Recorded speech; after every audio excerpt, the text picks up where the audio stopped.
Amin Rais lahir di Solo 26 April 1944 dari keluarga berlatar belakang agama yang kental. Ayahnya, Suhud Rais, adalah kepala kantor pendidikan agama Surakarta, sedang ibunya, Sudalmiah, adalah seorang guru.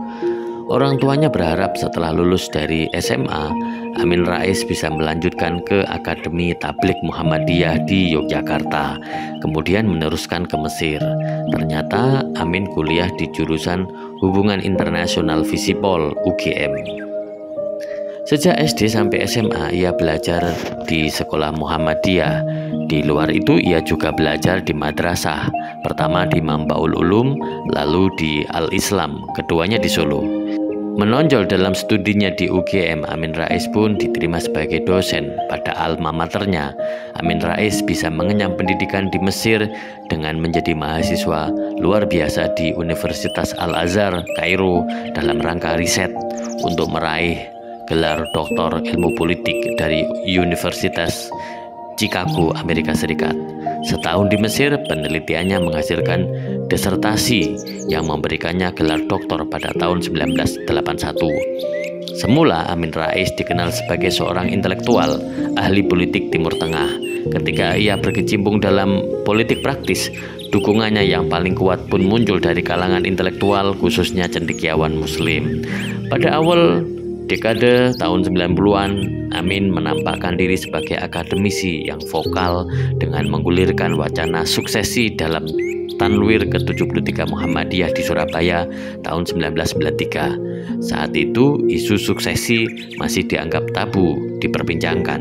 Selain suksesi, ia konsisten memprotes korupsi, kolusi, nepotisme, dan kesenjangan sosial. Akibat kekritisannya, pada Maret 1997, Amin Rais mundur dari Ketua Dewan Pakar IJMI. Krisis ekonomi tahun 1997 mengikis kepercayaan masyarakat terhadap pemerintah. Amin Rais mendapatkan momentum yang tepat untuk tampil ke muka. Ketika MPR pada bulan Maret 1998 memilih kembali Soeharto sebagai Presiden Republik Indonesia, Amin Rais memberi ultimatum. Ia memberi waktu 6 bulan kepada Kabinet Soeharto untuk mengatasi krisis. Kalau gagal, rakyat akan bergerak. Mei tahun 1998 kerusuhan meletup di Jakarta dan mahasiswa bergerak menduduki gedung DPR MPR. Sejumlah menteri menolak bergabung lagi dengan Kabinet Soeharto yang direformasi. Akhirnya Jenderal Besar Soeharto mengundurkan diri.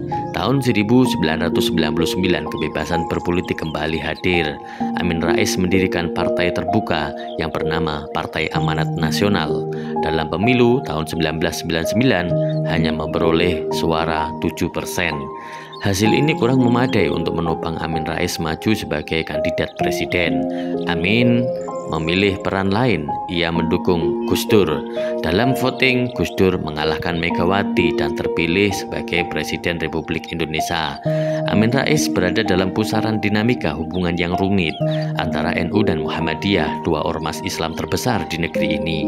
Amin dan Gus Dur terlibat dalam hubungan yang diwarnai gejolak dan pasang surut. Sejak NU keluar dari Masyumi tahun 1952, hubungan NU Muhammadiyah memang agak renggang. Tahun 2004, untuk pertama kalinya Indonesia menerapkan sistem pemilihan langsung untuk memilih presiden dan wakil presiden. Amin tampil sebagai capres dan menggandeng Siswono Yudhohusodo sebagai cawapres. Dalam putaran pertama, Amin hanya menduduki urutan keempat di belakang Susilo Bambang Yudhoyono, Megawati, dan Wiranto. Kini setelah pecah kongsi dengan PAN, Amin Rais mendirikan partai yang bernama Umat. Bagaimanakah nasib partai tersebut? Apakah sama dengan PAN?